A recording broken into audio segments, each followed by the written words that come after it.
Crime alert, time आज का, crime आज का।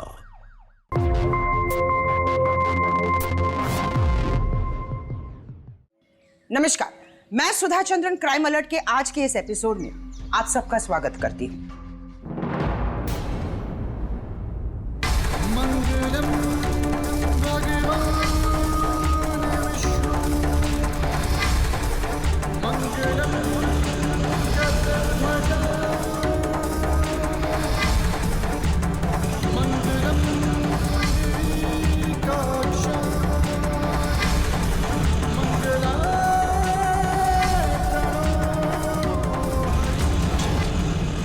भैया थोड़ा जल्दी चलाएंगे प्लीज।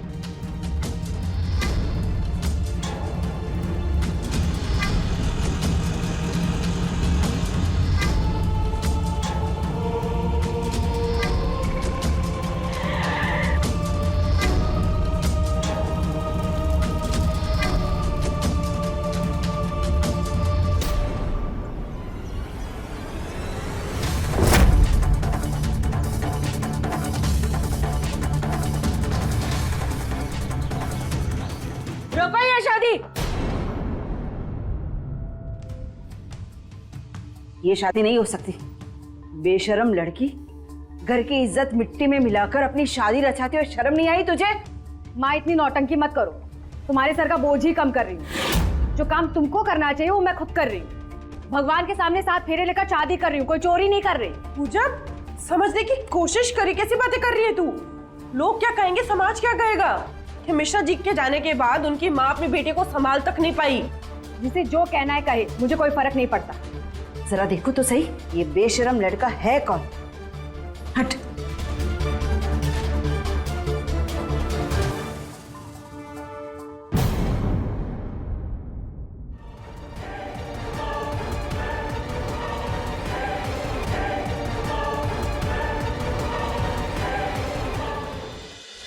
कहते हैं शादी सिर्फ 2 दिलों का नहीं बल्कि 2 परिवारों का भी मिलन होता है।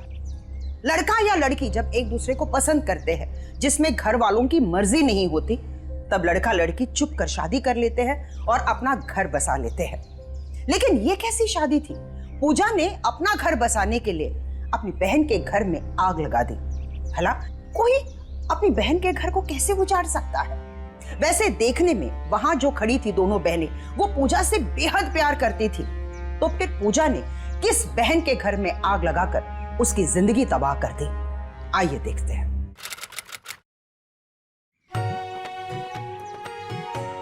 भैया वो अच्छे से लगाना। हाँ अब भैया थोड़ा जल्दी कीजिए ना, अच्छे से लगा दीजिए, मेहमान अभी आते ही होंगे। माँ, हाँ भैया लगा देना। आई माँ इधर आइए। समोसे तल लिए बेटा? हाँ माँ, आप ये बताइए छोले में नमक डाले या नहीं डाले? हाँ हाँ बिल्कुल डाले और सब कुछ तैयार है। तो एक काम कर, जल्दी से पूजा के पास जा और उसे तैयार कर दे जा। नैना पूजा को तैयार कर रही है, आप चिंता मत करो। अच्छा ठीक है, तू तो तैयार हो जा, जाके जा। ये लीजिए राधा जी। थैंक यू जीजा जी। ये अवधेश जी गायब दिखाई नहीं दे रहे। अरे राधा जी, आपके पति कहीं गायब नहीं हो जाएंगे, वो चौक पर हैं, लड़के वालों को रिसीव करने के लिए उनका वेट कर रहे हैं। वैसे सबसे बड़ी टेंशन हमारी साली साहिबा की है, वो रेडी हुई या नहीं हुई अभी तक?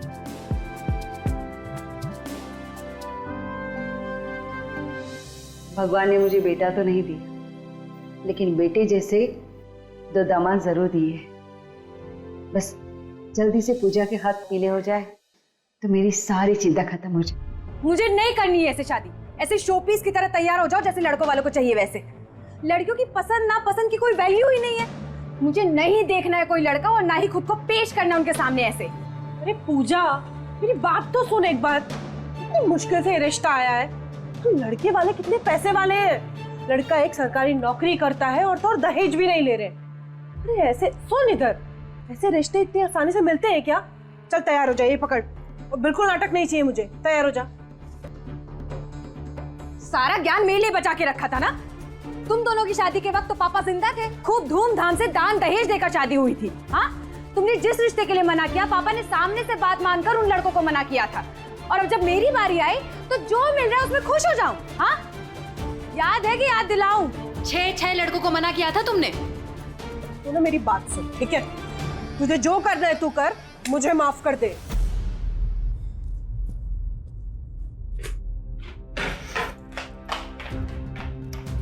माँ, वही पूजा से आप भी बात करिए। कुछ भी बोले जा रही है, मैं नहीं हैंडल कर सकती इस लड़की को। ये लड़की तो अब जहर उगलने लग गई है। मेरी प्यारी धर्मपत्नी जी, ऐसी छोटी छोटी बातों को दिल पे नहीं लगाया कीजिए। लड़की है, नखरे तो होंगे ही ना। अगर आपसे नहीं मान रही है तो कहो तो मैं मना लेता हूँ। किसी को मनाने की जरूरत नहीं है।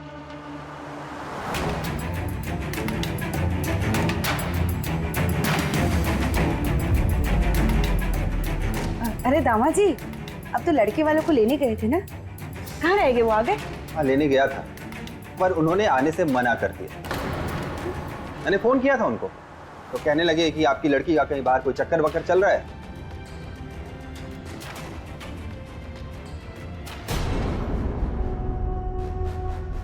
तो इसलिए हम ऐसे घर में अपने बेटे का रिश्ता नहीं कर सकते। आने से मना कर दिया उन्होंने। हे भगवान, ऐसा कौन कहेगा? जरूर किसी ने कान भरे होंगे उनके। ऐसा नहीं हो सकता। माता जी, माना कि किसी ने कान भरे होंगे पर कुछ तो सच्चाई होगी। अगर ऐसे रिश्ता आता है और लोग घर पे पहुंचने से पहले ही लौट जाते हैं तो फिर सोच लीजिए आप, जिंदगी भर बेटी को घर में बैठा के रखिए या कोई शादी वादी करने वाला नहीं उससे। समझाइए जरा उसको। बेटियां बोझ नहीं होती, लेकिन माता पिता हमेशा यही सोचते हैं कि उनकी बेटियों की शादी एक अच्छे से घर में हो। इसीलिए बेटी के परिपक्व होते ही जल्द से जल्द वो उसका ब्याह करवाना चाहते हैं। वैसे इस सोच में कोई बुराई नहीं है, लेकिन आज के दौर में जहां हमारी बेटियां खुद अपने पैरों पर खड़े होकर पुरुष के साथ कंधे से कंधा मिलाकर आगे चलती है, उन्हें अपना जीवन साथी चुनने का संपूर्ण अधिकार हमें देना चाहिए। अपने पिता के देहांत के बाद पूजा अपनी माँ के साथ अकेले उस घर में रह रही थी। अपने जीजाओं की दखल अंदाजी उसे बिल्कुल पसंद नहीं थी। उसे हमेशा यही लगता था कि उसकी माँ एक बेटे की चाहत रखती थी जो अपनी तीनों बेटियों में वो पूरी नहीं हो पाई। इसलिए अपने दामादों में वो अपना बेटा ढूंढा करती थी। क्या सिर्फ यही एक वजह थी कि पूजा अपने जीजाओं से खफा थी, उनसे नफरत करती थी? कौन था ये लड़का जिससे शादी करके पूजा इस घर से छुटकारा पाना चाहती थी?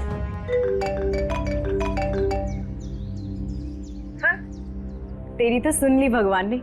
आज फिर लड़के वाले घर आने से पहले ही वापस हो लिए। एक बात बता, तू इतना किस्मत वाला है या तू ही कोई खुराफात करता है? अरे किस्मत अच्छी है मेरी, और तू क्यों जलती है मेरी किस्मत से? देख, अभी वीजा के लिए बात करने आया हूँ, यही वीजा ऑफिस में बैठा हूँ।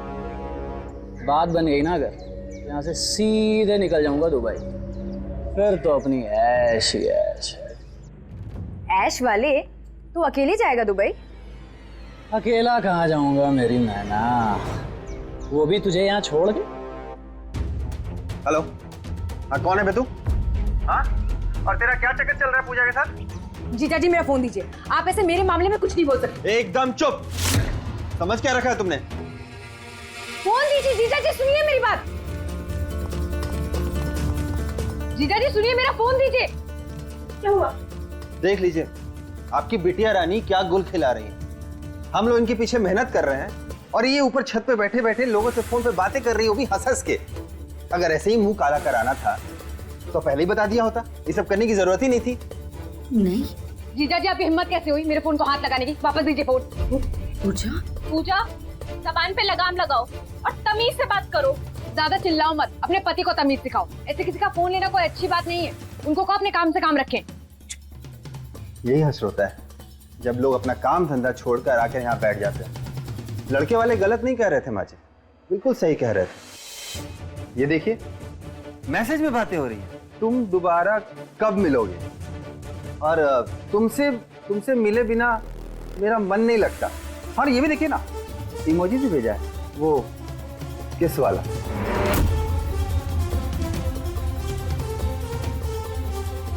समझाइए अपनी बिटिया रानी को, ऐसे ही रहा तो कोई शादी वादी नहीं करेगा इनसे। ये सब क्या चल रहा है? हाँ, क्या चल रहा है?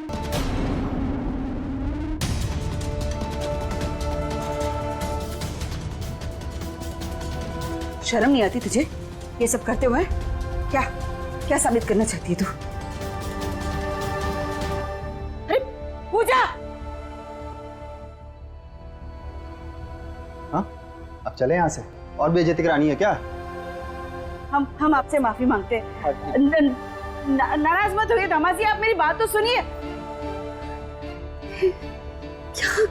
क्या हो रहा है ये सब? माँ शांत हो जाओ, शांत हो जाओ। चलो बैठ जाओ, बैठ जाओ, आप आ जाओ। अब क्या हो रहा है ये सब? बैठ जाओ, शांत। परेशान मत होइए, मैं उदेश भाई से बात करूंगा। थोड़े दिन की बात है, उनका गुस्सा शांत हो जाएगा, सब ठीक हो जाएगा।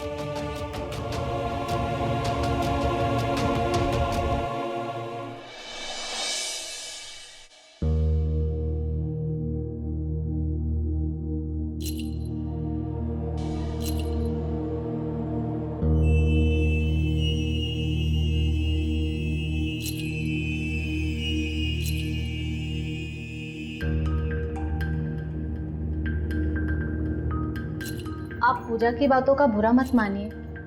उसकी तरफ से मैं आपसे माफी मांग लेती हूँ। और पूजा तो है ही ऐसी, जब से पापा गए हैं ना बहुत मुंहफट हो गई है। मुंहफट नहीं होगी, मन बढ़ गया उसका। मैंने मम्मी जी को बोला था कि उसकी शादी मेरे चचेरे भाई से करवा दो। ठीक है, गांव में रहते हैं तो क्या हुआ, अच्छा परिवार है, संस्कारी लोग हैं। लेकिन नहीं, तुम्हारी बहन के नखरे तो 7वें आसमान पे जो रहते हैं। वो शुरू से शहर में रही है, गांव में कैसे एडजस्ट कर पाएगी? आप समझो ना। तुम भी ना बेवकूफ हो एकदम से। अगर वो किसी लड़के के साथ भाग गई ना तो प्रॉपर्टी का तीसरा हिस्सा भी घर से बाहर निकल जाएगा। अगर उसकी शादी मेरे चचेरे भाई से हो गई तो वो तीसरा हिस्सा भी हमारे ही घर में आएगा। थोड़ा सा ना दिमाग लगा लिया करो। अब वो नहीं सुनती है, नहीं मानती, तो हम क्या करें? मुझे ही कुछ करना पड़ेगा, चाहे कुछ भी हो जाए। ये प्रॉपर्टी का तीसरा हिस्सा किसी और के हाथ में जाने नहीं दूंगा।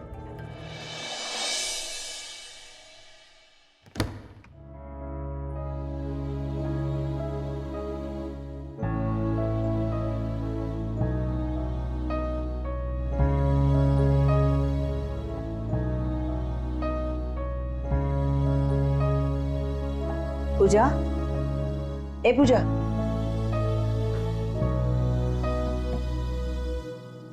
पूजा उठो बेटा, चलो दूध पी लो।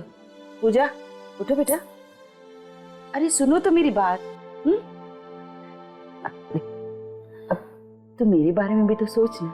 एक अच्छे से घर में तेरा रिश्ता तय करके तुझे अच्छे से विदा करो ना, तभी मुझे चैन आएगा। नहीं तो ये समाज ना नहीं अच्छे से जीने देता है और ना ही मरने देता है।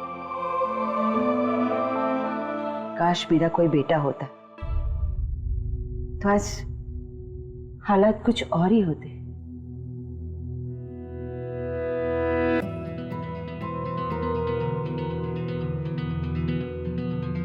बेटा बेटा बेटा यही कहकर अपने दामादों को सर पर चढ़ा कर रखा है। इतनी बड़ी बोझ बन गई हो तो बता दो। और एक बात और सुन लो, आपकी बेटियों की तरह ना गाय नहीं हूं मैं कि कहीं भी बंध जाऊंगी।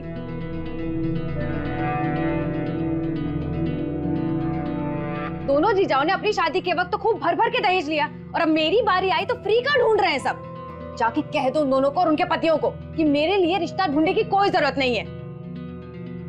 धीरे बोल, समझ में नहीं आता क्या? अक्षय बाबू बाहर ही बैठे, उनको बुरा लग गया तो?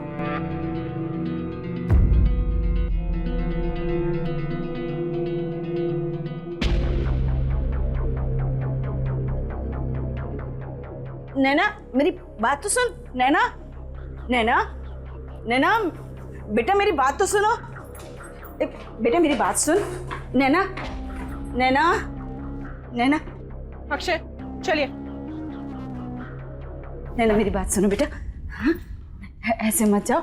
अब दामाद जी, अब इतनी रात हो गई है, बिना खाए जाएंगे तो अच्छी बात नहीं है ना। नहीं नहीं सासू माँ, सुबह एक काम है तो इसलिए मैंने ही नैना को कहा था कि अभी चलते हैं। दामाद जी समझ में नहीं आया कि कैसे कहूँ। पूजा की तरफ से मैं माफी मांगती हूँ आपसे। नहीं सासू माँ, आप क्यों चिंता कर रही हैं? हम क्या जानते नहीं है पूजा को? घर की बात है हमारे। ठीक है, बाद में मिलते हैं। प्रणाम।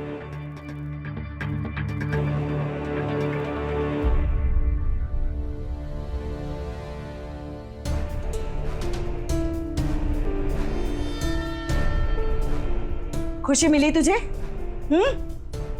मेरे हीरे जैसे दामाद का अपमान करके खुशी मिल गई तुझे? वो तो इतने अच्छे हैं कि उन्होंने बुरा नहीं माना, लेकिन बिना खाए पिए चले गए ना वो। क्या करूं मैं? अरे क्यों मेरी कोई बात नहीं समझ रही है? अपनी तो जिंदगी खराब कर रही है, मेरा बुढ़ापा भी खराब कर रही है। अरे इस बुढ़ापे में समाज को मुंह दिखाने के काबिल नहीं रहूंगी मैं। अब भी समय है, सुधर जा।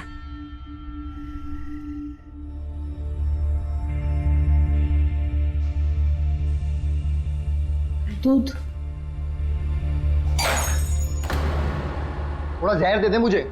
कभी कभी तो मुझे लगता है कि तुझसे शादी करके मुझे मिला ही क्या है। अरे सुनिए ना मेरी बात। 2 साल से कह रहा हूं कि जाके अपनी माँ से बात करो।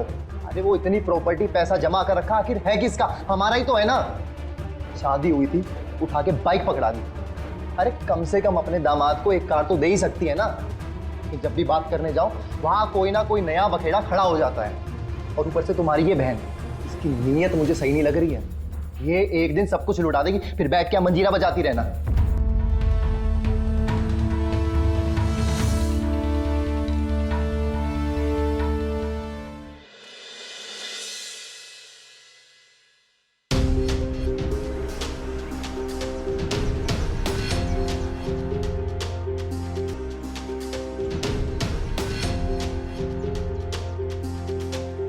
घर में ठंडा पानी नहीं रख सकते हो क्या?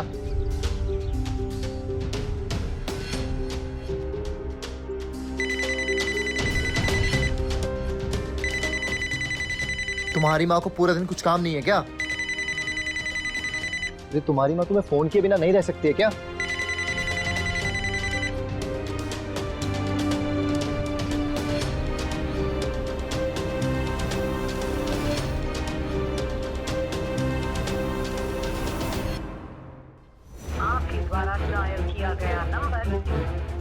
पूजा देख तो जरा, नैना का फोन ही नहीं लग रहा है, तो जरा चेक करना। मुझे लेट हो रहा है। पूजा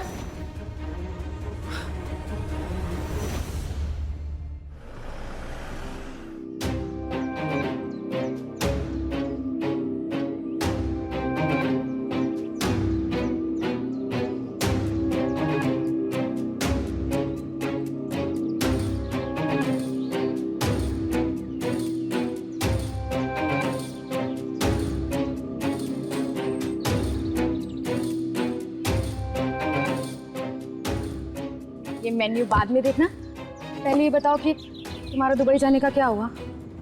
अब मैं और यहाँ नहीं रह सकती, घर वालों की जबरदस्ती से कहीं नहीं बनना चाहती मैं। मेरी जान, पहले कॉफी तो पी लो।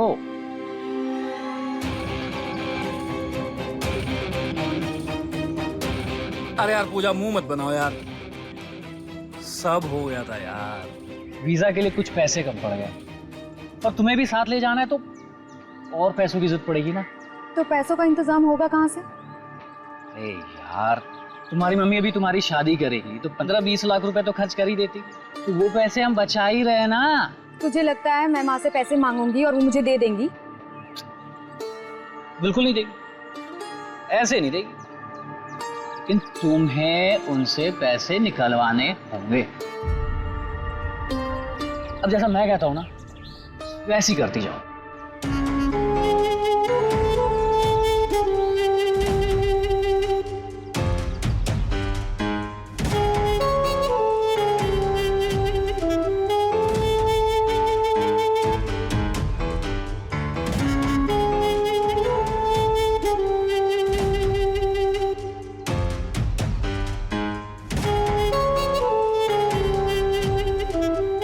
कोई प्रॉब्लम तो नहीं होगी ना?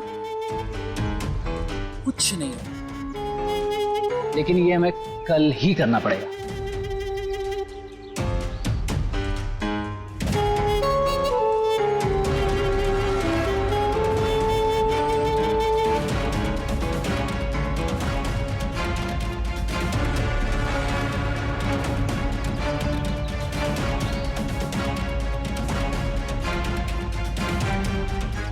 आप बिल्कुल चिंता मत करिए, तीर बिल्कुल निशाने पर लगा है।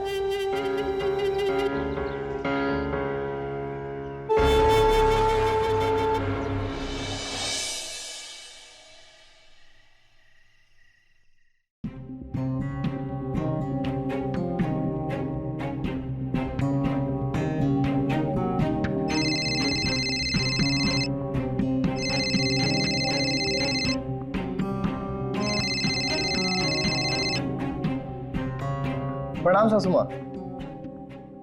क्या? हम अभी आते हैं। कहा था मैं कि मेरे चचेरे भाई से शादी करवा दो, लेकिन नहीं, किसी ने नहीं सुनी मेरी। इस बात का डर था, वही हुआ। भाग गई ना आपकी बेटी। हेलो थोड़ा सुन, अपनी बेटी की सलामती चाहती है तो जल्द से जल्द 20 लाख रुपए का इंतजाम कर। हम रकम कहाँ भेजनी है बताएंगे। और हाँ, पुलिस के पास जाने की गलती की तो अपनी बेटी से भी हाथ धो बैठती। हेलो हेलो, कौन बोल रहा है? हेलो, फिरौती के लिए फोन था। कितना मांग रहे हैं? 20 लाख रुपए मांग रहे। इतना पैसा मैं कहाँ से लाऊंगी? माता जी, ये सब ना आपकी बेटी का चक्कर है। वो सारा पैसा लेकर रफू चक्कर होना चाहती है और कुछ नहीं। अगर मान लीजिए वो वापस आ भी गई, कौन करेगा उससे शादी? बताइए, कौन करेगा? देखिए, अगर आप कहिए तो मैं अभी अपने चचेरे भाई से बात कर सकता हूँ। हम उसकी शादी पूजा से करवा देते हैं। लेकिन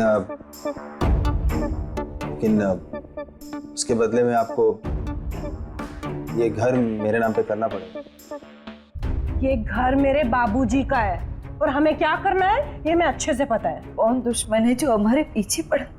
माँ बिल्कुल परेशान मत हो, हम पुलिस के पास जाएंगे।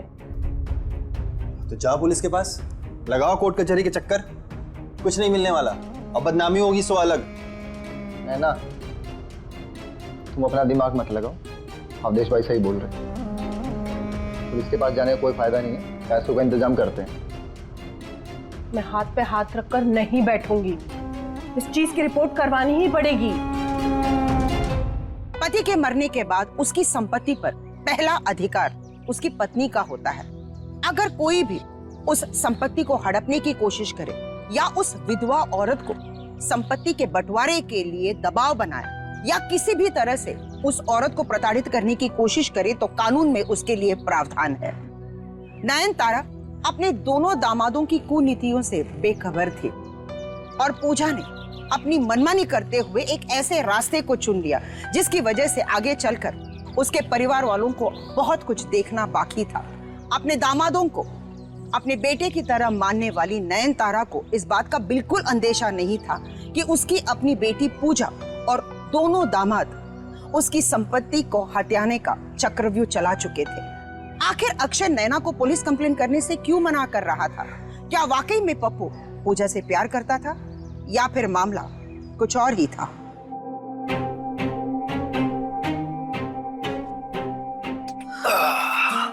पप्पू, मुझे बहुत डर लग रहा है। हमारा आइडिया काम तो करेगा ना? अरे बिल्कुल काम करेगा, क्यों नहीं काम करेगा। अब तक तो तुम्हारी माँ ने पैसों का इंतजाम करना भी शुरू कर दिया होगा। 20 लाख रुपए मम्मी कहाँ से लाएगी? कहाँ से लेगी का क्या मतलब? अरे हैं उनके पास पैसे। तुम ना भोली की भोली रहोगी। अरे गांव में 10 एकड़ की जमीन है ना तुम्हारी, आराम से 20 लाख रुपए आ जाएंगे।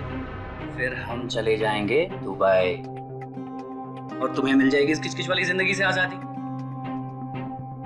चलो चलो, बर्गर ठंडा हो जाएगा।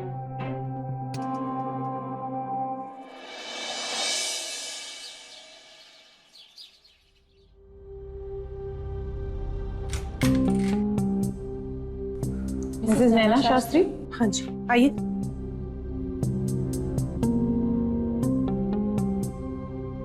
कितने घंटे हुए लड़की घर नहीं आई? दोपहर से गई है, अभी तक नहीं आई। आपको किसी पर शक, कोई दुश्मनी? नहीं, मुझे तो किसी पर शक में नहीं और मुझे कुछ समझ में भी नहीं आ रहा है कि क्या हो रहा है। आपका फोन दीजिए। जी। दुबे जी, ये नंबर डायल कीजिए।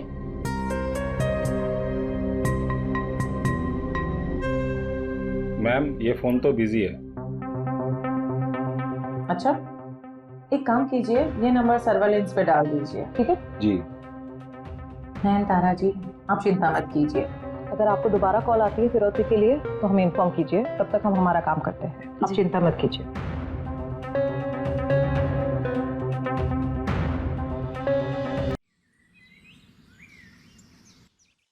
मना किया था ना तुमको, पुलिस को इन्फॉर्म मत करना।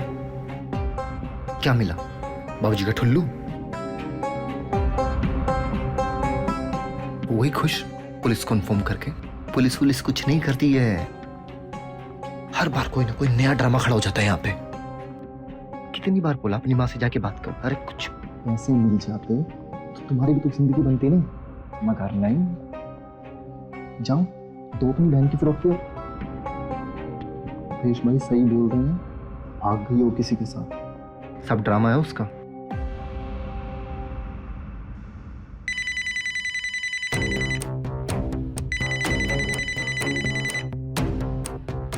हेलो। 24 घंटे का टाइम दिया, नहीं माने ना, और पुलिस के पास भी चले गए। अब अगले 24 घंटे में 30 लाख चाहिए। कितना? 30 लाख।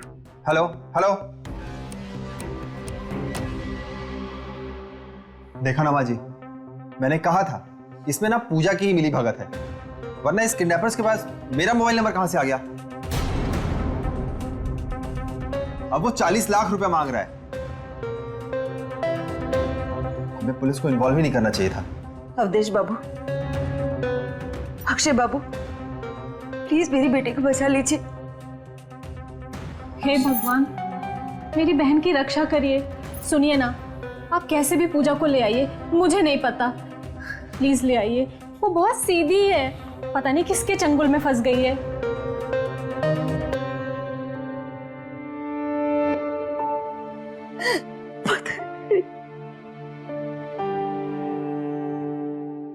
सर, ये रहे प्रॉपर्टी के पेपर्स।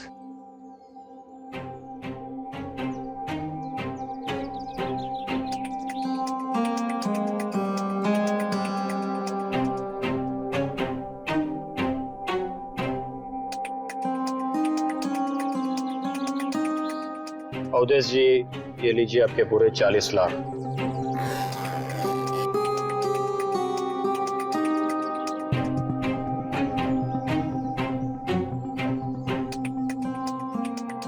चलिए, थैंक यू।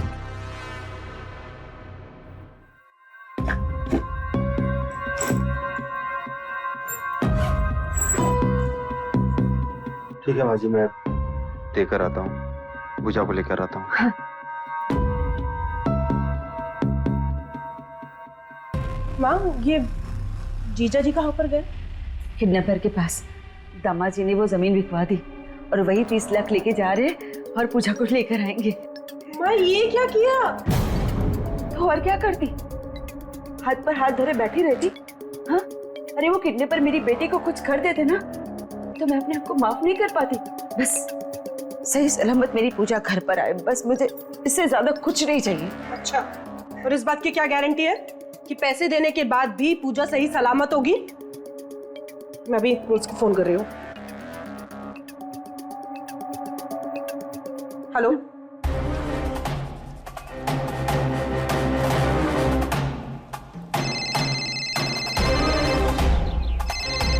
हेलो। पहुंच गए? हाँ पहुंच गया, तुम कहाँ? अब सुनो, जहाँ हो वहीं बैग रख दो, और हाँ, कोई चालाकी नहीं। और पूजा कहाँ है? पैसे पहुंचते ही पूजा घर पहुंच जाएगी।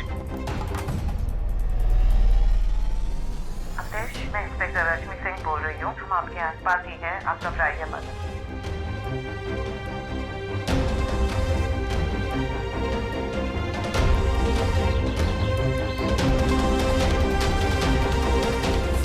अरे मैडम पैसे लेके भाग गया सर। दे। मैंने कहा था ना, तुम्हारे घर वाले समझदार हैं, पैसों का इंतजाम हो गया। टन-टनान। बस ये रहा काम यहीं तक, बाकी का प्लान मेरे बॉस के हाथ।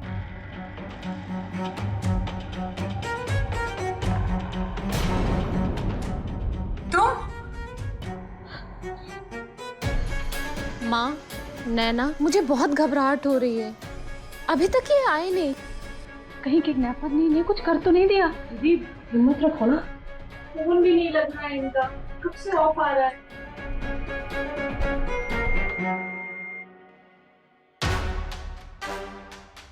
पूजा का मैसेज है, पढ़ तो जरा। मेरी चिंता छोड़ दो माँ, मैं शादी कर रही हूँ। बाईपास वाले मंदिर में आप सब मेरी चिंता ना करें और दोनों दीदियों को बोलना मुझे माफ कर दे।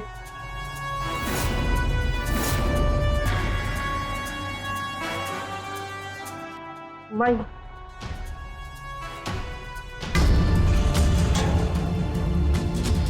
भैया थोड़ा जल्दी चलाएंगे प्लीज।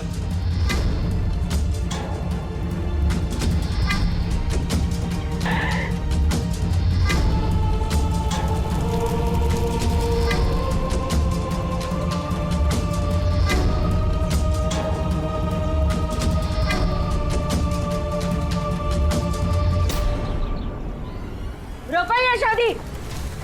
ये शादी नहीं हो सकती। बेशरम लड़की, घर की इज्जत मिट्टी में मिलाकर अपनी शादी रचाती हुई शर्म नहीं आई तुझे? माँ इतनी नौटंकी मत करो, तुम्हारे सर का बोझ ही कम कर रही हूँ। जो काम तुमको करना चाहिए वो मैं खुद कर रही हूँ। भगवान के सामने 7 फेरे लेकर शादी कर रही हूँ, कोई चोरी नहीं कर रही। पूजा, समझने की कोशिश करी, कैसी बातें कर रही है तू? लोग क्या कहेंगे, समाज क्या कहेगा कि मिश्रा जी के जाने के बाद उनकी माँ अपने बेटे को संभाल तक नहीं पाई? जिसे जो कहना है कहे, मुझे कोई फर्क नहीं पड़ता। हे भगवान, आज तूने मुझे एक बेटा दिया होता ना तो आज ये दिन नहीं देखना पड़ता। पूजा, तेरी एक गलती की वजह से हम सबका जीवन बर्बाद हो जाएगा और मेरे ससुराल वाले हमेशा मुझे ताना मारते रहेंगे। वो तुम्हारी प्रॉब्लम है, मेरी नहीं। तुम दोनों का तो घर बसा हुआ है, अब जब मैं घर बसा रही हूँ तो तकलीफ हो रही है। हाँ पंडित जी, आप मंत्र शुरू करिए, ये शादी कोई कुछ भी कहे होकर रहेगी। चुप कर, तेरा तो ना दिमाग खराब हो गया है और साथ साथ इस लड़के का भी दिमाग खराब किया हुआ है। जरा देखो तो सही, ये बेशरम लड़का है कौन? हट।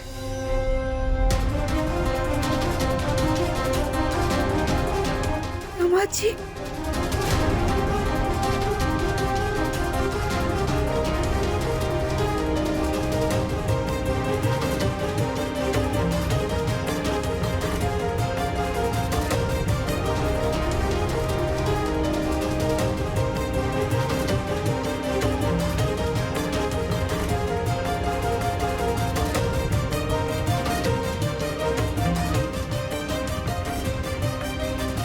हे भगवान, चोर भी 4 घर छोड़कर चोरी करता है और तू अपने ही जीजा के साथ शादी करने जा रही है?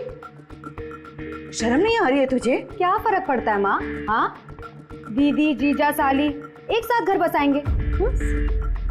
पंडित जी, आप मंत्र शुरू करिए, फेरे करवाइए, कोई कुछ भी कहे शादी होकर रहेगी। चलिए।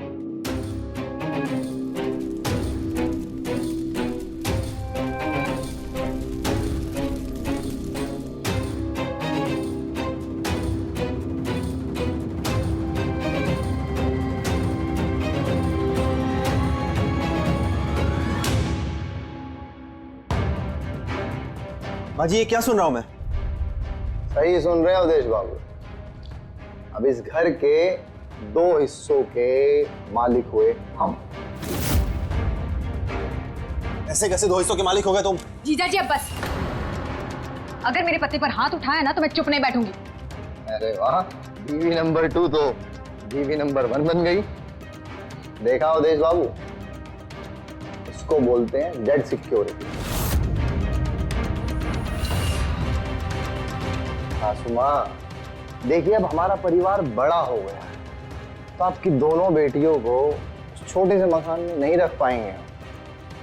तो हम सोच रहे थे कि इसी घर में शिफ्ट हो जाते हैं। अरे ऐसे कैसे शिफ्ट हो जाएगा तुम? बहुत गर्मी है, कहे तो निकाल दे। 30 लाख की बोलकर 40 लाख में बेच कर आए आप वो जमीन।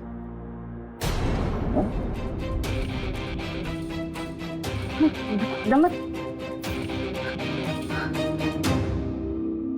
तुझे तो मैं कोर्ट में देखूंगी, तुझे सजा दिलवा के रहूंगी मैं। ये जो किया है ना तुम दोनों ने, इलीगल है ये। तेरी रिपोर्ट करवाऊंगी मैं पुलिस में। अरे सासू माँ, समझाइए अपनी समझदार लड़की को। पुलिस में जाएगी तो एक नहीं, दोनों लड़कियों की जिंदगी खराब होगी। समझाइए इसे, ऐसी नादानी ना करे। अगर नहीं दुल्हन, चलें?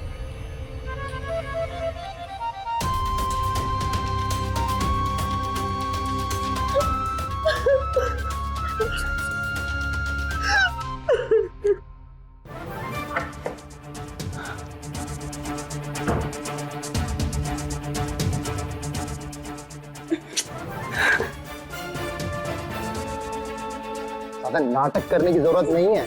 तुमको पता है ना मैं क्या कर सकता हूँ। तुम्हें उस प्रॉपर्टी को हासिल करने के लिए मैंने क्या कुछ नहीं किया है।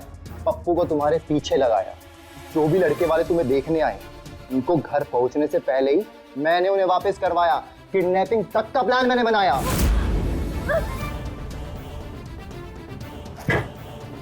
ना मुंह मत खोलना, ना पता है ना मैं क्या कर सकता हूँ। तुम्हारे और पप्पू के जो साथ में वीडियोस हैं, वीडियोस ही नहीं, तुम्हारे जितने भी आपत्तिजनक फोटो हैं उनकी तुम्हारे थे। तुम्हारी बड़ी बहन के भी तो फोटोज हैं मेरे पास, सब वायरल कर दूंगा।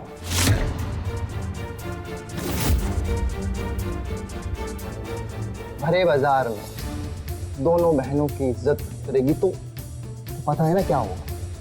तीसरी बहन का क्या होगा मैं बताता हूँ। आओ, तीसरी बहन का पति उसको छोड़ दे,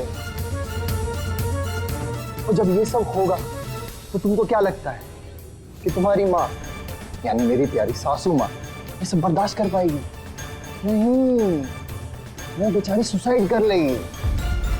तो अगर तुम ये चाहती हो कि तुम्हारी माँ सुसाइड ना करे तो इसको अपनी नियति मान लो।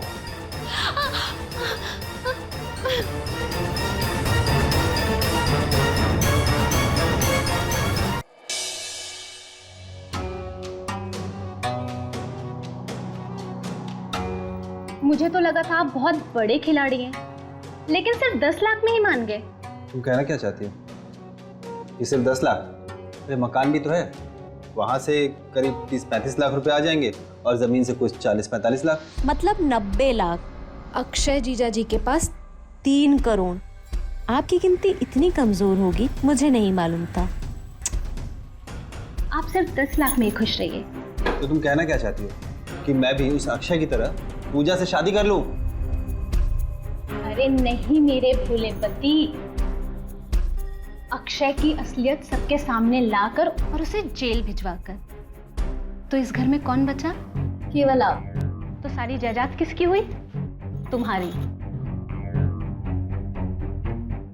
बात तो तुम पते की कर रही हो, पर ये करेंगे कैसे? पप्पू को अपने साथ मिलाकर, और वो कहाँ मिलेगा इसका पता मैं दे दूंगी। तुम पहले से बहुत ज्यादा समझदार हो गई हो।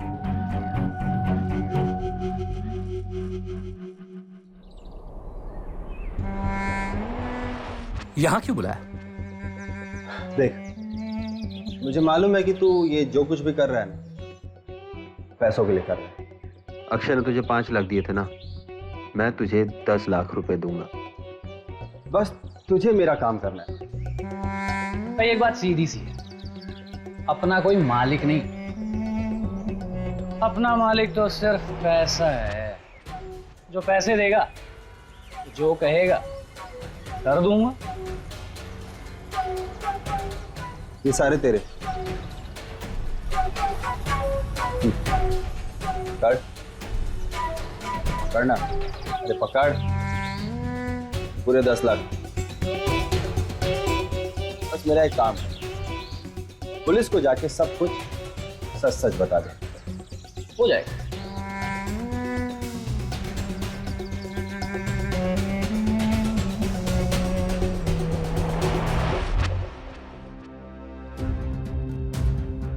मिस्टर अक्षय शास्त्री, आपको हमारे साथ थाने चलना पड़ेगा, पूजा के किडनैपिंग और ब्लैकमेलिंग के इल्जाम में।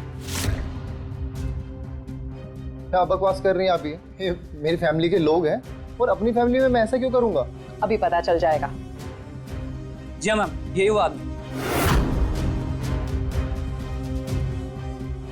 इसी ने मुझे पूजा को प्यार के जाल में फंसाने को कहा। इसी के कहने पे पूजा के साथ मिलकर मैंने किडनैपिंग का प्लान बनाया। इसकी माँ से फिरौती के पैसे मांगे। इसने मेरे और पूजा के गंदे वीडियोस निकाल रखे हैं। इसकी बीवी के भी फोटोज हैं। इसके सहारे ये मुझे पूजा को ब्लैकमेल करके ये सब करवा रहा है। जान से मारता हूं मैं तुझको। हो गया अक्षय, आवाज नीचे कर। किससे बात कर रहा है? चल। नैना, क्या हो रहा है ये सब? कुछ बोलती क्यों नहीं हो? सासू माँ, आप तो कुछ बोलिए ना सासू माँ। क्या इज्जत रह जाएगी इस घर की? समाज में लोग क्या कहेंगे कि आपने अपने दामाद को जेल जाने दिया? ना तुम तो कुछ बोलो, पति हूं मैं तुम्हारा। पति हो नहीं, पति थे।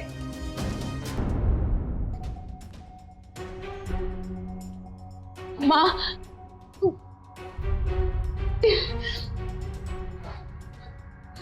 आप सब लोग मुझे माफ कर दीजिए।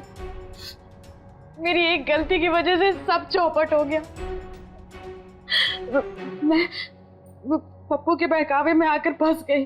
अक्षय जीजा के पास नैना दीदी के कुछ आपत्तिजनक फोटोज और वीडियोज है,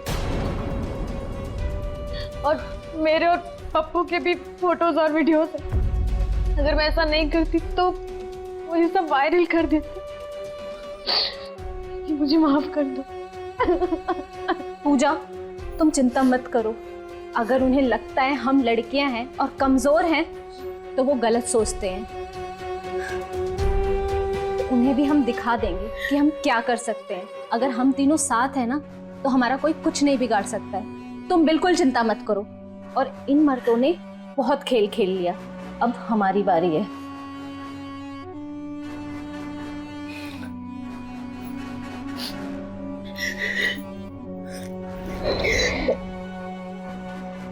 अब अगर टाइम मिले ना जेल में तो डिवोर्स पेपर पे साइन कर देना, ठीक है? मोहन जी, ले चलिए अक्षय को। इंस्पेक्टर साहब रुकिए, इस आदमी को भी ले जाइए। मतलब मैंने क्या किया है? क्यों? ये प्लानिंग करना कि इस घर और जायदाद को कैसे हड़पना है, ये गुनाह नहीं है। इस अक्षय के साथ कुछ पैसों के लिए हाथ मिला लेना, ये गुनाह नहीं है। और मेरी माँ से 10 लाख हड़प लेना, ये गुनाह नहीं है। अक्षय ने तो ये कर दिखाया, तो जितना गुनाह उसने किया है उतना गुनाह तुमने भी किया है।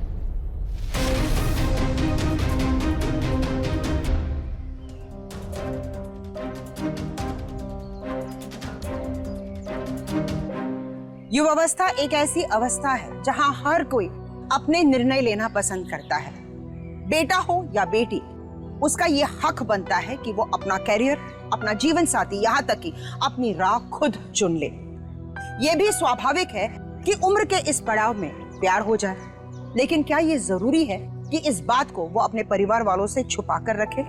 क्योंकि अगर चुनिंदा पात्र काबिल हो, संस्कारी हो और वो अपना पूरा जीवन आपके साथ व्यतीत करने के लिए तैयार है, तो कोई भी समझदार परिवार के लोग इसका विरोध नहीं करेंगे।